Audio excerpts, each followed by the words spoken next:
नमो अरिहन्ताणं नमो सेद्धाणं नमो आयर्याणं नमो अजायाणं नमो लोहे सवसाहुणं मङ्गलं भगवान् वीरो मङ्गलं गौतमो गणी मङ्गलं कुन्दकुन्दाद्यो जैन धर्मोऽस्तु मङ्गलम् सर्वमङ्गलमाङ्गल्यं सर्वकल्याणकारकं प्रधानं सर्वधर्माणां जैनं जयतु जैनं जयतु वन्दितु सर्वसिद्धे दोमचलमणोवमं गदिं पत्ते वोच्छामि समय पाहुल मृणमोऽसुध केवली वणिदम् नमः समय साराय स्वानुभूत्या चकासते चित्स्वभावाय भावाय सर्वभावान्तरच्छिदे। समयसार ग्रंथ के ये चालू नहीं प्लग निकला होगा उसका। हेलो है? उसको थोड़ा तेज करिए, शायद उसको वो पहले नंबर का जो बटन है। हाँ हेलो हेलो यहाँ से हेलो हेलो हेलो हेलो मैं बोल रहा हूँ, वही आवाज आ रही है। अच्छा वही है, शायद उसको थोड़ा सा अंदर करना पड़ेगा। गाथा क्रमांक 86 के बाद 6 कलश आए हैं और इन 6 कलशों में शुरुआत के जो 4 कलश हैं। हेलो अभी भी नहीं आई ना? वो तो मेरे को जोर लगाना पड़ रहा है। आप पहले नंबर का घुमाइए, वो प्लग अंदर है, इंसर्ट नहीं, ये तो ऑन है। हेलो हेलो हेलो ये चल ही नहीं रहा। अब ठीक है। हेलो हेलो हेलो ठीक।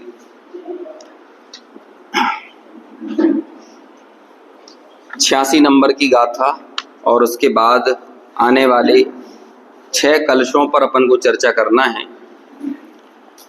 एक प्रकरण चल रहा था, व्यापक संबंध जहां पर होता है वहीं पर कर्ता कर्म संबंध होता है, और इस पूरे प्रकरण का सार निकलकर ये आता है कि कर्ता कर्म और क्रिया ये एक द्रव्य के बीच में ही होती है। यदि 2 द्रव्यों के बीच में कर्ता कर्म और क्रिया का संबंध जोड़ा जाता है तो वो निमित्त नैमित्तिक संबंध कहलाता है, कर्ता कर्म संबंध नहीं है। चूंकि अनादिकाल से हमारा, या यहाँ पर शब्द आया था, अज्ञानियों का ऐसा रूढ़ व्यवहार है कि उस रूढ़ व्यवहार के कारण लोगों को निमित्त नैमित्तिक संबंध ही दिखता आ रहा है।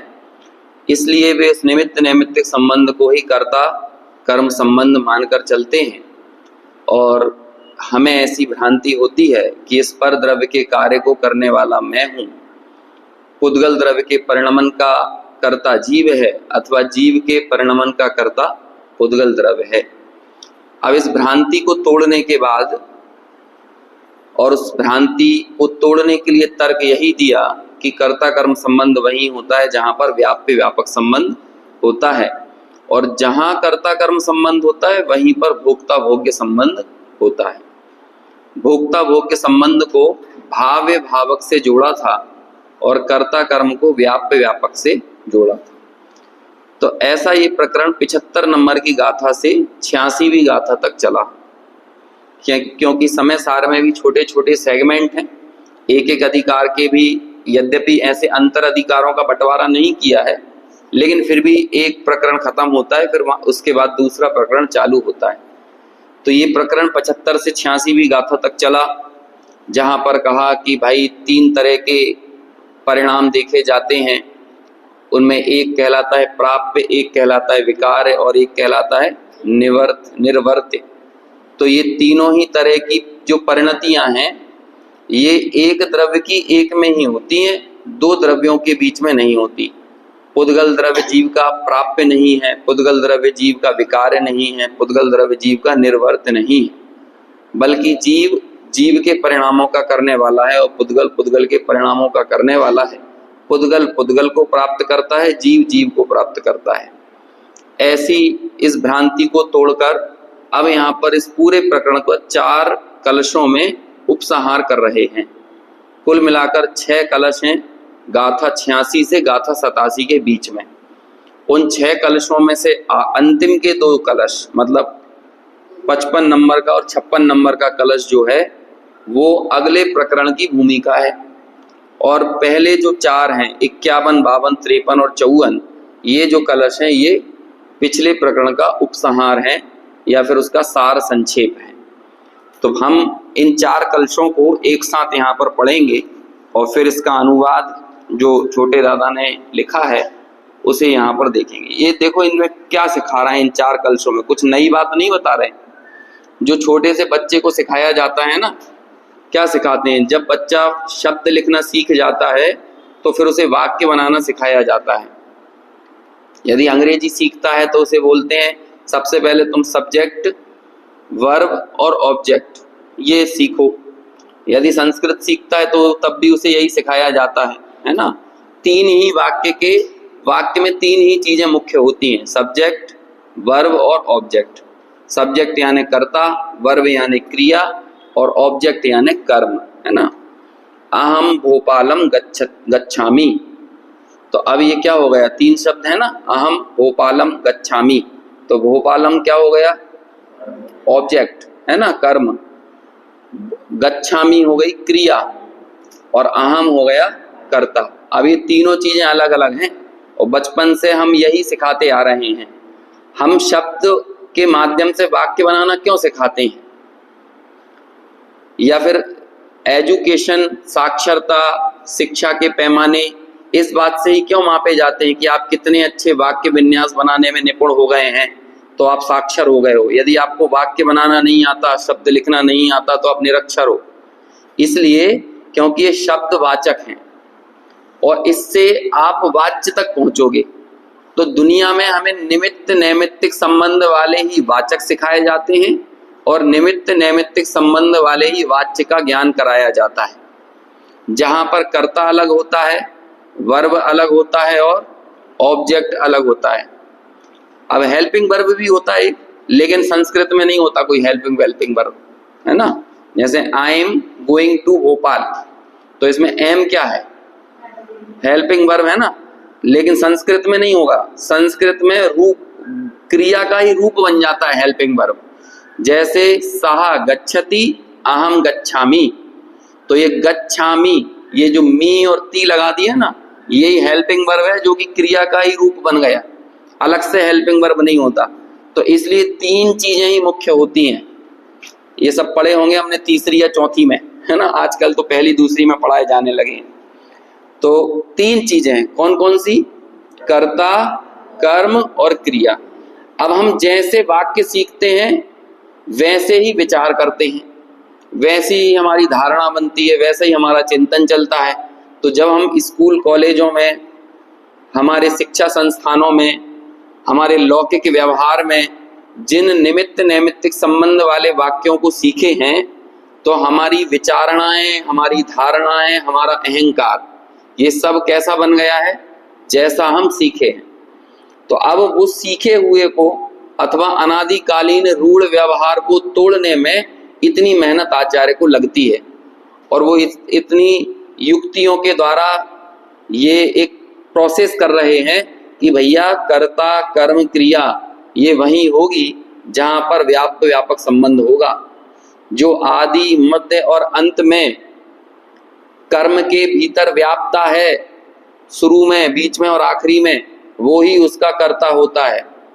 तो फिर उन्होंने उदाहरण दिए मिट्टी का, घड़े का, है ना, वो कुम्हार का, घड़े का, मिट्टी का। ये उदाहरण के द्वारा उन्होंने समझाया कि कर्ता कर्म और क्रिया अभिन्न है। है ना। अब देखो, अब अंदर से ये चीज निकलना कितना मुश्किल है। यदि हम इसको सीख भी लें ना कि चलो रोटी मैंने नहीं बनाई, खाना मैंने नहीं बनाया, ठीक है ना, ये बोल दिया, लेकिन फिर भी हम पूछ लेंगे ठीक है हमने नहीं बनाया, लेकिन तुम ये बताओ बना कैसा है है ना, पूछ ही लेते हैं ना। अब ये बना कैसा है क्यों पूछ रहे हो? ताकि हम हमारे उस क्रिया के कर्ता हम ही हैं। भले हम यहाँ कुछ भी पढ़ें कुछ भी सीखें, लेकिन उस परद्रव्य का परिणमन कराने वाला कोई और नहीं है ना। कई बार होता है ना, किसी के घर के उद्घाटन में जाओ, तो अब जैसे हम लोग जैन हैं, अजैन लोगों के घरों के उद्घाटन में जाओ, अरे साहब हमने कुछ नहीं किया, सब उनकी देन है ना, सब उनकी देन है। चलो उनकी देन है तो उनसे बोल दो उनकी देन तो है, लेकिन ये तुमने ये नहीं देखा कि यहाँ से सीपेज आ जाएगा, है ये वाला तुमने कलर अच्छा नहीं लगाया, तब तो उसे बुरा लगेगा। अरे भाई जब उनकी देन है तो तुझे बुरा क्यों लग रहा है? अब हम लोग थोड़े से तत्व पढ़ने वाले हो गए, तत्व सुनने वाले हो गए, तो हम जब कोई मकान बनाते हैं तो क्या कहते हैं, अरे साहब हम करने वाले कौन होते हैं, अपनी योग्यता के अनुसार हो गया। लेकिन हम बोलेंगे जरूर योग्यता के अनुसार हो गया, लेकिन यदि कोई थोड़ी सी उसमें कमी बता देगा तो कैसा लगेगा, अरे हम ही करने वाले हैं। और तारीफ कर देगा तो कैसा लगेगा, तब भी लगेगा हम ही करने वाले हैं। तो भले भाषा बदल जाए, लेकिन अंदर की मान्यता परद्रव्य के साथ की नहीं बदलती, और उसमें यही लगता है करने वाला तो मैं ही हूं। तो अब वो क्यों ऐसा लग रहा है? क्योंकि अनादिकालीन अज्ञान का रूढ़ व्यवहार ऐसे ही चला आ रहा है, और हमें हमारे उस अज्ञान को अविद्या का अभ्यास पुष्ट कर देता है।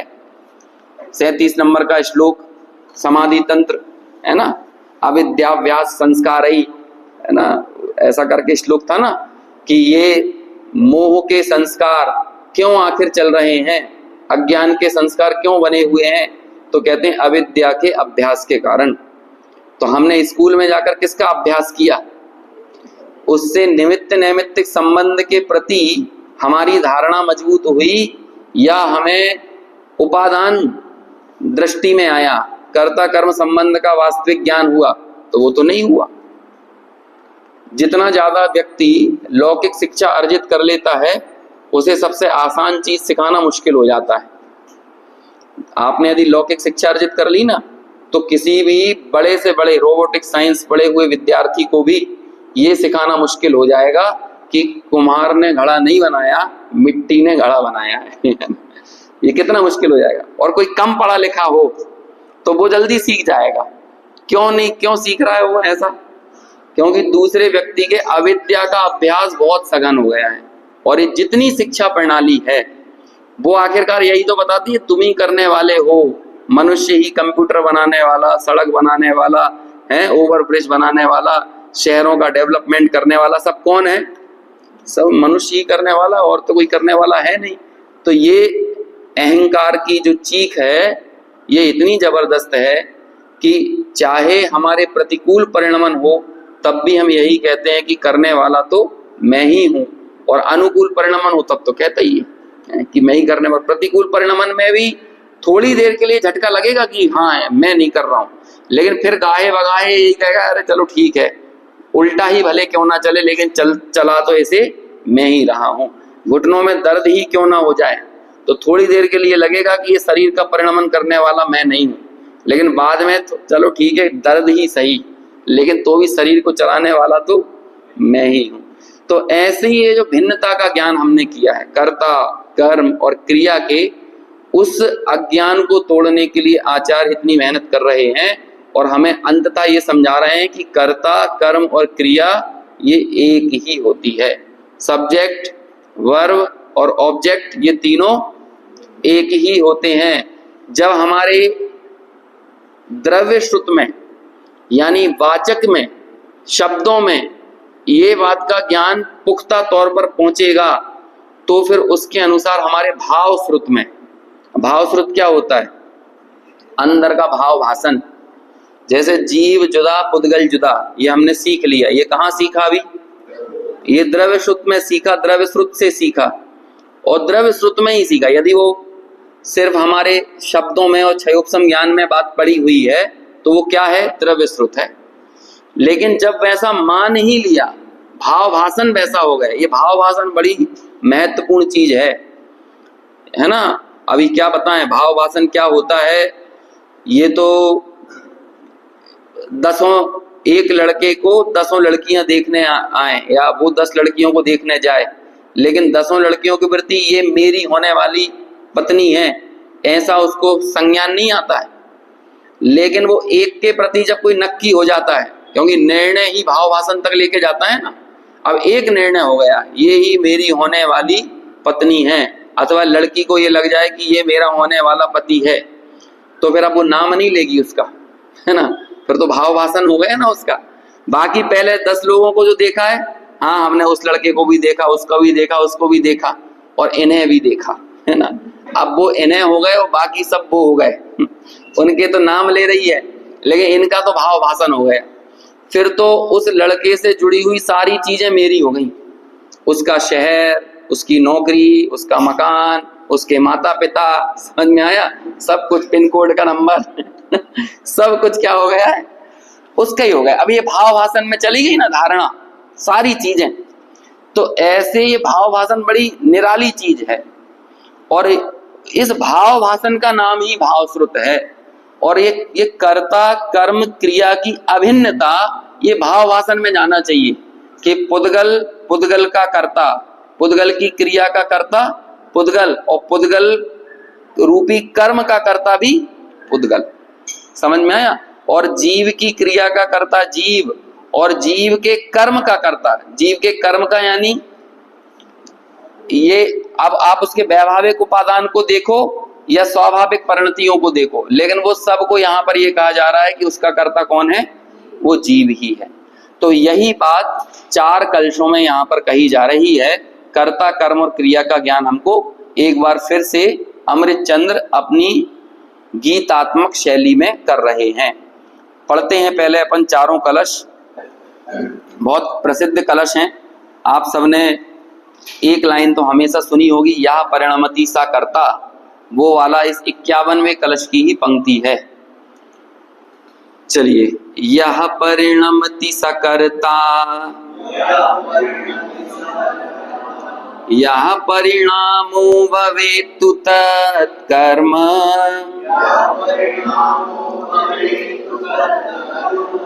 या परिणति क्रिया सा, त्रयमपि भिन्नं न वस्तुतया,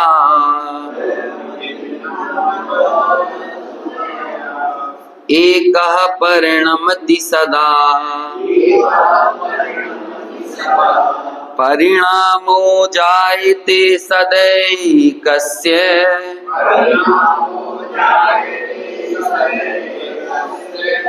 एकस्य परिणतिः स्यात्,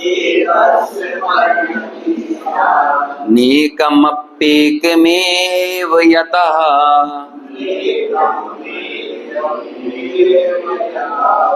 देखो फिर से बोलते हैं, नेकमप्येकमेव यतः,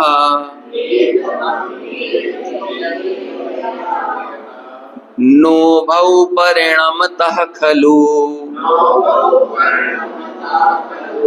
परिणामो नोभयोः प्रजायेत्, उभयोर्न परिणति स्यात्, अनेकमनेकमेव सदा,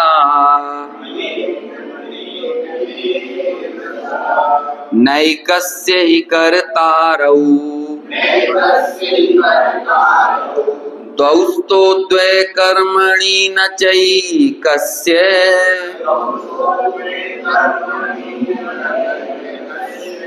नैकस्य च क्रिये द्वे, एकमनेकं यतो न स्यात्। अब यहाँ अनुवाद देखिए, ये तो आपको एकदम से समझ में नहीं आया होगा, लेकिन एक बार हिंदी अनुवाद अपन पढ़ेंगे तो थोड़ा ख्याल में आएगा, फिर अपन इसकी संस्कृत शब्दार्थ देखकर मूल से ही समझने का प्रयास करेंगे।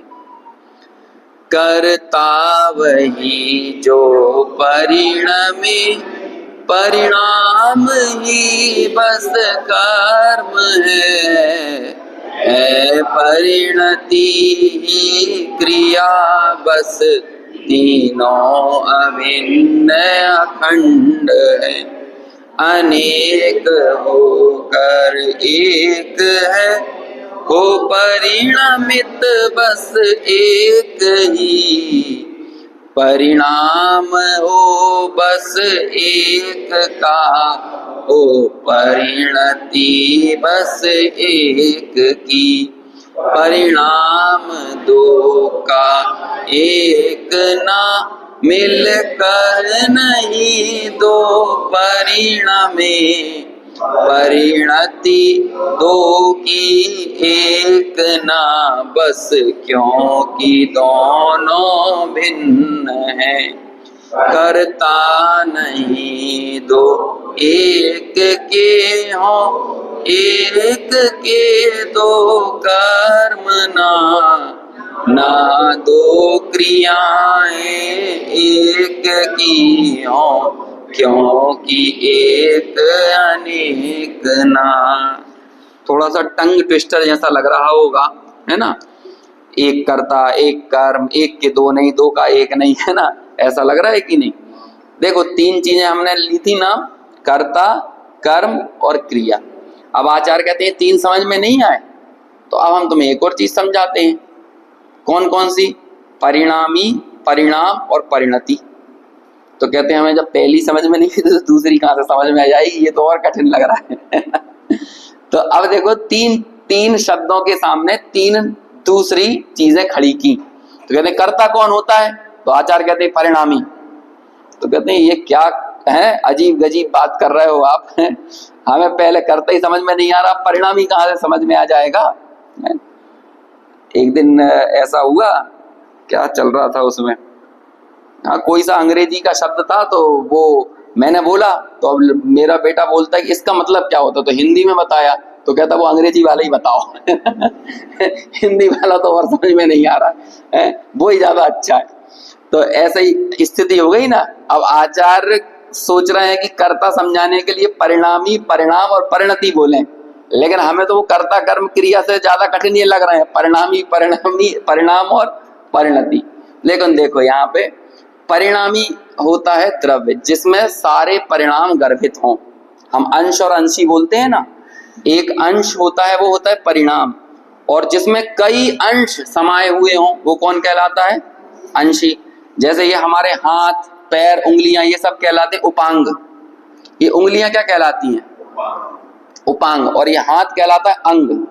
तो ये अंग, हाथ हो गया अंशी, और ये उंगलियां क्या हो गई? अब ये जैसे कि ये उंगली अकेली अपन करेंगे, तो ये उंगली हो गई अंशी, और इसकी ये पूरे हो गई अंश। अब आप जितना बड़ा हिस्सा लेते जाओगे जिसमें वो अंश गर्भित हो, वो क्या कहलाने लगता है? अंशी। अब जैसे ये पूरी बॉडी हो जाती है अंश, तो हमारे 8 अंग कहलाते हैं, और बाकी सब उपांग कहलाते हैं, है ना। जैसे कि इसको एक अंग मान लिया, इन दोनों हाथों को एक अंग मान लिया, दोनों पैरों को एक अंग मान लिया, है ना, ये पीठ, पेट वगैरह को एक अंग मान लिया। तो ऐसे अब इसके अंदर जो रहने वाले जो उपांग होते हैं वो हो जाते हैं अंश, और जो बड़ा अंग क्या कहलाता है? वो अंशी। और पूरा एक मनुष्य है अंशी, और मनुष्य के अंग क्या हो गए? अंश। समझ में? अब वो 8 अंग क्या हो गए? अंश। और वो 8 अंगों का धारी अंगी, अंग और अंगी, और अंश और अंशी। अंग हो गए अंश, और अंशी कौन हो गया? पूरा पूरा मनुष्य। ऐसे ही परिणाम, ये हो गया अंश, और वो परिणाम कितनी देर का होता है? एक समयवर्ती होता है ना परिणाम। और परिणाम का धारण करने वाला कौन हो गया? परिणामी। अब देखो परिणाम की प्रोसेस को बोलते हैं परिणति। परिणाम, एक परिणाम का जाना दूसरे परिणाम को आना, है ना, ये जो प्रोसेस कहलाती है, ये क्या कहलाती है? ये परिणति। इस परिणति को बोलते हैं क्रिया, परिणाम को बोलते हैं कर्म, और परिणामी को बोलते हैं कर्ता। परिणाम की प्रक्रिया का नाम है परिणति। अब ये परिणाम की परिणति कौन करेगा? लोक में तो वो क्रिया अलग होती है ना। जैसे कि मैं और भोपाल, तो अब मुझे भोपाल जाना है, तो मेरा भोपाल से संबंध जोड़ने की क्रिया अलग होगी, तो वो क्रिया के रूप में हम यूज करेंगे चलना। अब वो जब चलना क्रिया को याद करोगे आप, तो आपको कोई ना कोई साधन की जरूरत भी पड़ेगी, और फिर किसी ना किसी प्रयोजन के लिए आप जा रहे होगे, वो प्रयोजन भी होगा, कहीं ना कहीं से अलग हो रहे होगे, और किसी ना किसी का आधार भी होगा। अब ये मैंने 4 चीजें और ऐड कर दी, तो ये क्या हो गए? ये 6 कारक हो गए, 6 कारक हो गए कि नहीं? एक है कर्ता, एक है कर्म, और उस कर्ता से कर्म तक ले जाने की प्रोसेस क्या हो गई? क्रिया। इस क्रिया को ही आप बोल दो कारक का चक्र, क्योंकि किसी भी क्रिया का जो प्रोसेस होती है वो किसी कारक चक्र से होती है ना। आप सीधे बोलो, खाना, भोजन, भोजन हो गया ऑब्जेक्ट, और खाने वाले कौन हो गए? आप, कर्ता। और वो भोजन के बीच में और आपके बीच में जो खाने की जो प्रोसेस है वो क्या कहलाएगी? क्रिया। इसी से तो भोजन और आपके बीच में संबंध स्थापित हो रहा है कि नहीं? थाली में रखा हुआ भोजन है और आप थाली के सामने बैठे हुए हो, तो आप कर्ता और भोजन क्या हो गया? कर्म। तो अब क्रिया क्या होगी? आपका संबंध कब जुड़ेगा दोनों से? जब वो खाने की क्रिया होगी। अब ये खाने की क्रिया में 4 चीजें और इन्वॉल्व होती हैं। कौन कौन सी? आप किसी ना किसी साधन का इस्तेमाल करोगे, तो हाथ से खाओगे ना, तो ये हो गया तीसरे नंबर का कारक करण। किस लिए? पोषण के लिए। पोषण मिलेगा ना, स्वास्थ्य बढ़ेगा, तो पोषण क्या हो गया? ये हो गया संप्रदान। थाली में से, क्योंकि जब आप यहां से भोजन उठाकर यहां तक ला रहे हो तो कहीं से वो अलग हो रहा है कि नहीं? तो थाली से, तो थाली क्या हो गया? अपादान। और जमीन पर या डाइनिंग टेबल पर, तो वो क्या हो गया? अधिकरण। तो ये क्रिया को संपन्न करने में 4 चीजें और इन्वॉल्व होती हैं। कौन कौन सी? संप्रदान, करण, संप्रदान, अपादान और अधिकरण। और पहले 2 तो फेमस है, कर्ता और कर्म। अब वो क्रिया का विस्तार 4 रूप में और देखने को मिलने लगता है। तो क्रिया वो चीज होती है जो संबंध स्थापित करती है। अब अभी तक की हमारी पूरी मेंटलिटी जो है, हमारा जो अध्ययन है, अभ्यास है, वो किस चीज का है?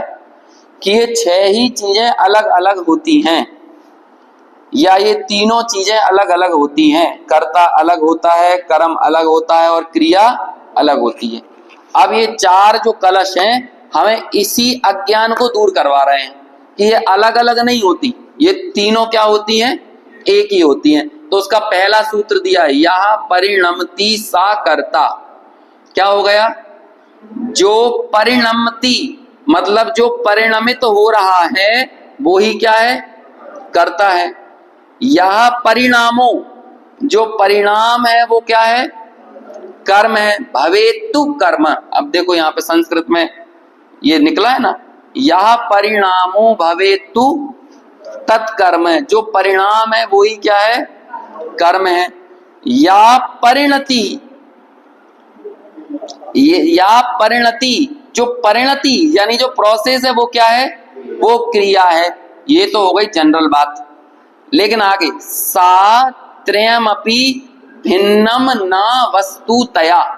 वस्तुतया, ये वस्तुतया क्या होता है? जो हम बोलते हैं ना, वस्तुतः बात ऐसी है भैया, वस्तुतः, वास्तव में। ये वास्तव शब्द कहां से आया है? सच्चाई में, ये है ना वस्तु। मतलब हम जब ऑब्जेक्टिविटी के साथ बात करते हैं, आपसे एक दिन बोला था ना, सब्जेक्टिव मेंटेलिटी नहीं होना चाहिए, ऑब्जेक्टिव मेंटेलिटी होना चाहिए। कि आग अच्छी की बुरी? आग, क्योंकि आग को आग के पने से देखो, आग के दृष्टिकोण से देखो, आग को मेरी दृष्टि से मत देखो। ये धूप अच्छी की बुरी? ये जो गर्मी का मौसम हो रहा है अच्छा की बुरा है? ये तो अच्छा है। कई बार ऐसा सोचते हैं ना, बोलो कोरोना बीमारी अच्छी की बुरी? ये जितनी भी वो थी ना वैक्सीन बनाने वाली कंपनियों की चांदी आ गई। और कई लोग तो आज भी ये बोल रहे हैं कि भैया हमारी तो हालत बहुत खराब हो गई थी, कोरोना ने हमारे व्यवसाय को नई दिशा दे दी। बोलते थे ना, नोटबंदी अच्छी की बुरी? ये इनसे पूछो पेटीएम फोन पे वालों से, ये नोटबंदी के बाद ही ऑनलाइन पेमेंट चालू हो गया तो सबको एक नई उड़ान मिल गई। ऐसे ही कोरोना ने कई लोगों को नया जीवन दे दिया, समझ में आया? अरबपति बन गए कोरोना के टाइम पे। तो ये कोरोना तो कोरोना के जैसा, तुम सब्जेक्टिव मेंटेलिटी से उसे अच्छा बुरा मत बोलो। कोई भी जगत की कोई भी परिस्थिति होती है वो वस्तुतया वस्तु जैसी ऑब्जेक्टिव है, वो सब्जेक्टिव नहीं है। तो जो परमार्थ बात होती है वो कहलाती वस्तुतया। तो यहां पर लिख रहे हैं सात्रयमपि। कौन कौन त्रयमपि? यानी वो तीनों। कौन तीनों? कर्ता, कर्म और क्रिया। सात्रयमपि भिन्नम ना, वो तीनों भिन्न भिन्न नहीं है। भिन्नम ना, भिन्न भिन्न नहीं है वस्तुतया। वस्तुतः वास्तव में देखो ना, परमार्थ से देखो तो तीनों भिन्न भिन्न नहीं है। अब क्या है देखो आगे, उसी चीज को चार तरह से बोलेंगे, अच्छे से कान मरोड़ेंगे अमृत चंद्राचार्य, है ना, कि बिल्कुल मान्यता में अंदर घुस जाना चाहिए। सब लगा देंगे, स्याद अस्ति, स्याद नास्ति, स्याद अस्ति नास्ति, सब इन चार कलशों में लगा देंगे। वो एकः परिणमति। अब देखो कर्ता को हटा दिया, पहले बोले थे ना या परिणमति सा कर्ता, कहते हैं एकः परिणमति सदा, एक ही हमेशा परिणमति यानी परिणमित होता है। परिणामो जायते सदा एकस्य, एकस्य एक ही सदा क्या होता है? परिणाम होता है। जायते एक का ही परिणाम होता है, एक ही परिणमित होता है। और एकस्य परिणति, क्रिया भी, परिणति भी किसकी होती है? एक की ही होती है। स्याद अनेकम अपि एकमेव यतः। ये तीनों दिखती तो अनेक हैं, लेकिन है क्या? एकम स्यात्। ये तीनों अनेक होने पर भी क्या है? एक हैं। कर्ता, कर्म, क्रिया, ये तीन है कि नहीं? कहते नहीं, ये तीन है, अनेक दिख रही हैं, लेकिन है तीनों क्या? एक। तो इसे बोल रहे हैं स्याद अनेकम अपि एकमेव यतः। अनेक दिखने पर भी ये तीनों क्या हैं? एक ही हैं। अब और देखो, नो भऊ, ये नो भऊ क्या होता है? ना उभऊ, ना उभऊ, इन दोनों को मिला दोगे तो क्या हो जाएगा? नो भऊ। ये उभय शब्द होता है ना, उभय, उभय यानी क्या होता है? दोनों। तो ये दोनों शब्द के लिए उभऊ, ये द्विवचन में प्रयोग किया तो क्या हो गया? ना उभऊ, नहीं है दोनों। ना उभऊ परिणमतः खलु, दो कभी भी परिणमित नहीं होते। परिणामो नो भयो प्रजायेत, परिणाम भी दो के नहीं होते। नो उभयोर न परिणति, दो की कभी भी एक परिणति नहीं होती। और आखिरी में स्याद, स्याद यद अनेकम अनेक में अनेकम, स्याद यद अनेकम अनेकमेव सदा, है ना। स्याद यद अनेकम अनेकमेव उभयोर ना परिणति, इसका क्या है? अनेकम है कि एकस्य है? 53वें नंबर का। हाँ, ये यतः, ये नहीं, ये अपन ने से गलत संधि विच्छेद कर लिया। ये होगा यतः एकम अनेकम ना स्याद, स्याद यद यदा एकम अनेकमेव एक स्याद, ऐसा होगा। तो वो ये इसका अर्थ होगा एक द्रव्य अनेक द्रव्य रूप नहीं होता। मतलब एक द्रव्य की परिणति, परिणाम और उसका परिणमन, परिणमन, परिणति और परिणाम, ये अनेक रूप नहीं होता। एक द्रव्य अनेक परिणाम रूप परिणमित नहीं होता। अब आखिरी, नैकस्य ही कर्तारौ, नैकस्य ही कर्तारौ द्वौ, एक के दो कर्ता नहीं होते। न एकस्य ही कर्तारौ द्वौ, एक के दो कर्ता नहीं होते। तो द्वय कर्मणि न च एकस्य, और एक के दो कर्म नहीं होते। नैकस्य च क्रिये द्वय, और एक की दो क्रिया नहीं होती। समझ में आया? एक काम आपको दिख रहा है तो उसके दो कर्ता नहीं होंगे, और दो काम का एक कर्ता नहीं होगा, एक कर्ता के दो काम नहीं होंगे, और दो क्रियाओं की भी एक करने वाला कर्ता नहीं होगा। एक की दो क्रिया नहीं, एक के दो कर्म नहीं, एक के दो कर्ता नहीं।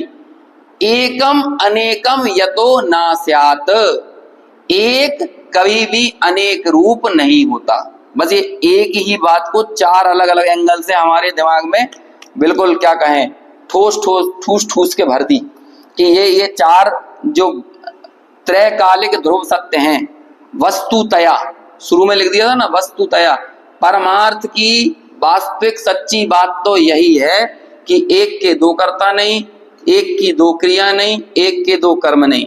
जो वस्तु है वो एक ही उसका कर्ता है, एक ही उसका परिणाम है और एक ही उसकी क्रिया है। ये तीन अलग अलग दिखने पर भी वास्तव में एक रूप ही है। ये उसकी सच्चाई हुई।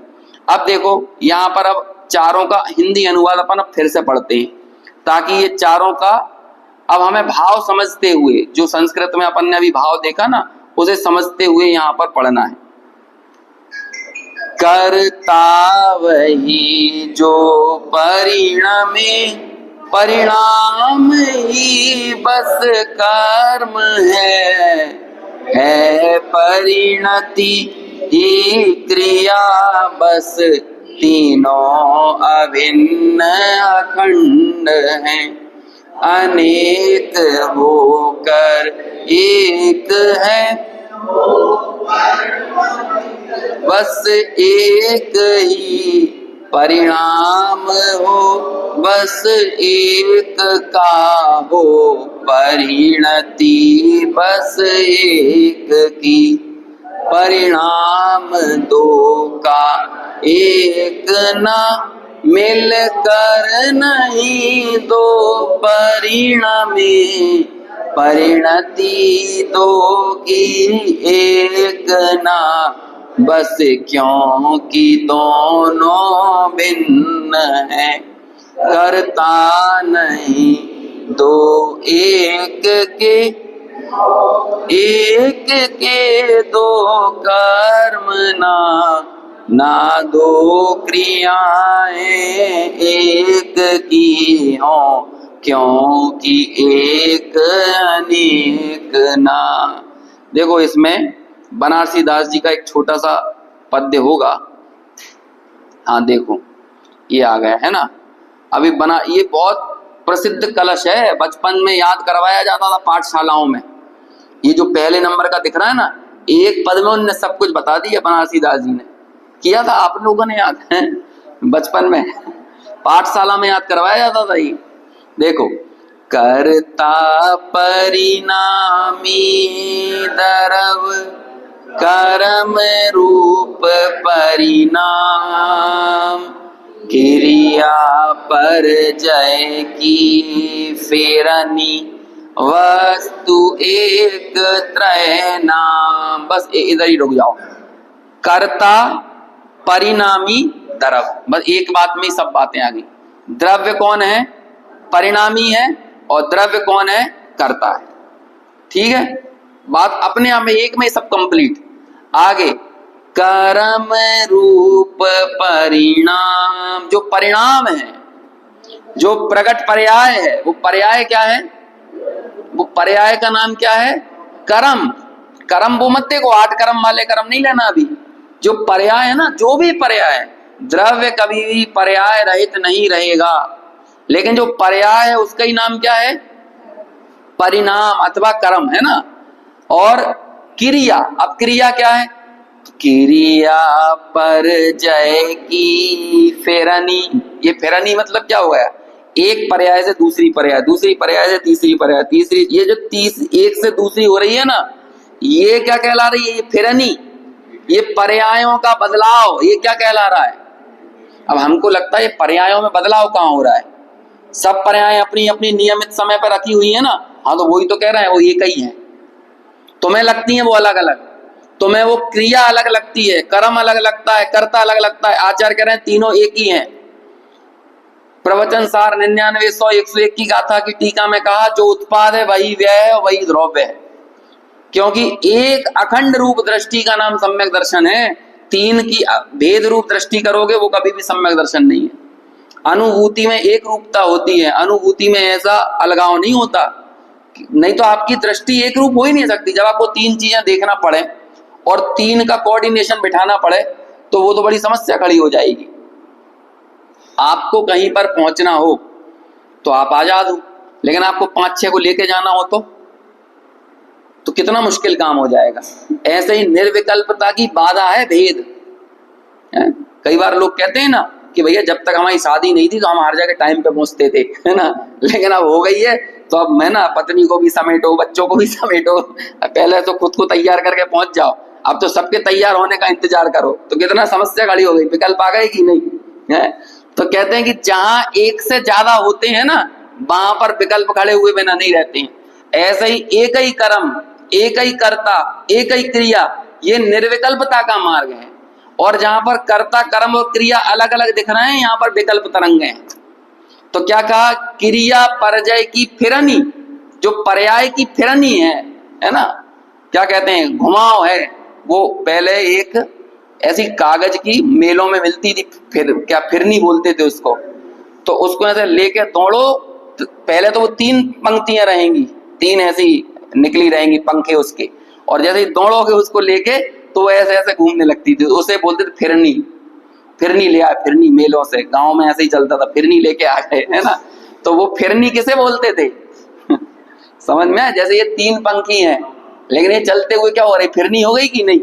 तो ऐसे ही ये निरंतर पर्यायों की फिरनी हो रही है, 1 पर्याय, 2 पर्याय, 3 पर्याय, अच्छा इन्हें करना पड़ रहा है क्या अपन को, अरे स्वयं परिणमित हो रही है। आपको तनाव लेने की जरूरत नहीं है कि अमुक जाति की पर्याय लेकर आए, इस पर्याय को बाहर निकालें, ये फिरनी द्रव्य रूप ही है। इसलिए आप तो अखंड गुण और पर्यायों को पी के बैठा हुआ जो द्रव्य है उसकी दृष्टि करो, आप ना गुणों के भेद को देखो और ना पर्यायों की फिरनी को देखो। तो इसे क्या कहते हैं, वस्तु एक और नाम कितने हैं, वस्तु एक त्रय नाम, है ना। देखो और बहुत अच्छा, ये 2 छंद और पढ़ते हैं अपन। कर्ता कर्म क्रिया करे, क्रिया कर्म करता, नाम भेद बहुविधि भयो, वस्तु एक निर्धार। कहते हैं भैया तुम एक वस्तु का निर्धारण करो, 3 को अलग अलग मत देखो। कर्ता कर्म क्रिया करे, जो कर्ता है ना वो ही कर्म और क्रिया का करने वाला है, कोई दूसरा नहीं है, परद्रव्य नहीं है, जो एक द्रव्य है वो ही उसी कर्म और क्रिया का करने वाला है। और क्रिया कर्म कर्तार, और क्रिया और कर्म भी कर्ता से अलग नहीं है और कर्ता क्रिया कर्म से अलग नहीं है। अभी नाम कैसे लगते हैं, क्रिया कर्म हमारे पर द्रव्य की कर्तृत्व की मान्यता का क्रिया कर्म करवाने के लिए चर्चा चल रही है, समझ में आया। क्योंकि जब तक ये पर द्रव्य के कर्तृत्व का अहंकार का क्रियाक्रम नहीं करेंगे ना तो निर्विकल्पता नहीं प्रकट होगी। तो क्रियाक्रम कर दो अब इसका, समझ में आया, क्रियाक्रम करतार, समझ में आया। ये पर द्रव्य की कर्तापने की मान्यता का क्रियाक्रम करे आओ, गंगा जी में सिरा के आ जाओ, गंगा जी पास नहीं हो तो नर्मदा में सिरा के आ जाओ। बाबूजी बोलते थे, क्या कहते थे, हैं बाबूजी युगल जी। कई लोग मेरे से बाद में अलग से मैसेज करके बोलते बाबूजी मतलब क्या होता है तो बाबूजी है ना, बाबूजी युगल जी, है ना, केवल रवि किरणों के रचयिता, तो उन्हें अपन बोलते हैं बाबूजी। जैसे छोटे दादा मतलब डॉक्टर हुकुमचंद भारेल, है ना। तो ऐसे ही वो बोलते थे कि चंबल में सिरा के आ जाओ, है ना। जिन भी विसंगतियों की बात है ये कहते हैं भेद कल्पनाओं को चंबल में सिरा दो, तो कोटा के पास चंबल है, तो ऐसे ही अपने पास क्या है, नर्मदा। तो नर्मदा का पानी मत पियो, अपनी कर्तृत्व की मान्यता को सिरा भी दो उसमें क्रिया कर्म कर दो उसका। नाम भेद बहु, इनके नाम भेद तो हैं, बहुविधि भयो, वस्तु एक निर्धार। तुम तो एक वस्तु का निर्धारण करो। और देखो आखिरी, एक कर्म कर्तव्यता, करे न करता दो। एक कर्म का करने वाला दो नहीं होता, 2 करता नहीं होते। हम लोगों को लगता है ना कि हम सामूहिक स्वाध्याय कर रहे हैं, सामूहिक कर रहे हैं, अरे सब अपना अपना कर रहे हैं। सामूहिक भोजन पे चलो तो सामूहिक भोजन होता है कभी, अरे सब अपना अपना भोजन करते हैं। क्या ऐसा करते हो, तुम हमें खिलाओ हम तुम्हें खिलाएं, हैं? ऐसा चलता है क्या? सामूहिक तीर्थ यात्रा करी तो कैसी करी सामूहिक तीर्थ यात्रा, कि देखो भैया वो सम्मेद शिखर गए थे, गंधर्व नाले तक तो हम चले गए, फिर उसके ऊपर ये चले गए तो हो गई सामूहिक तीर्थ यात्रा। तो सब ऐसे ही कर लेते, 25-25 कदम चले जाते। 100 आदमियों का समूह गया था, 1 किलोमीटर हम 1 किलोमीटर तुम, और सब लोग करके आ गए तो सबको पुण्य मिल जाएगा कि नहीं? अरे सामूहिक नाम आता है बस, लेकिन करते तो सब अपना ही अपना है। अब जहां भी कहीं देख लो, सामूहिक भोजन, सामूहिक तीर्थ यात्रा, सामूहिक स्वाध्याय, ये सब क्या है? कोई सामूहिक वामूहिक नहीं है। ये सामूहिक का फल मिल रहा है कि सबको यहाँ पर अपने अपने परिणामों का फल मिल रहा है, सबको अपना अपना समझ में आ रहा है कि सबको एक साथ समझ में आ रहा है। इसे बोलते हैं यहाँ पे एक कर्म कर्तव्यता, करे न करता दो। एक कर्म के करने वाले दो करता नहीं है। दुधा दरव सत्ता सधी, एक भाव क्यों होई। दुधा दरव सत्ता सधी, अरे जब सबकी सत्ता अपनी अपनी सदी हुई है, दो द्रव्य एक की सत्ता दूसरा नहीं साध सकता, तो एक भाव भी वही करेगा जो द्रव्य है। दूसरे के भाव का करने वाला कभी दूसरा द्रव्य नहीं हो सकता, है ना। इस तरह से एक कर्म के करने वाले एक ही कर्ता होता है। अभी बस इसे अपन पढ़ देते हैं, बाकी इसका अर्थ कल करेंगे। एक और छंद है, अच्छा छंद है, थोड़ा सा गीत का मजा लो, अर्थ भले समझ में आए चाहे ना आए, है ना। एक परिणाम के न करता दरव दोई, दोई परिणाम एक दरव न धर तू है। एक कर तूती दोई दरव कबहु न करे, दोई कर तूती एक दरव न कर तू है। जीव पुद्गल एक खेत अवगाही दो, अपने अपने रूप तै को न टरतु है। जड़ पर नामानी को करता है पुद्गल, चिदानंद चेतन स्वभाव आचर तू है। अब बहुत अच्छा इसका अर्थ है, क्योंकि इस पूरे कर्ता कर्म और क्रिया के इस पूरे प्रकरण को पंडित बनारसी दास जी ने क्या किया, जीव और पुद्गल में फिट कर दिया। जो हमारे प्रयोजन को सिद्ध करने में, यही हमारा मुख्य उद्देश्य है ना, कि हम जीव का कर्ता पुद्गल को ना माने, पुद्गल का कर्ता जीव को ना माने, और जीव कैसे अपने भाव का करने वाला है और पुद्गल कैसे अपने भाव का करने वाला है। इस छंद का अर्थ भी अपन कल देखेंगे, और 55वें और 56वें नंबर का जो कलश है उसकी चर्चा भी आगे कल करेंगे।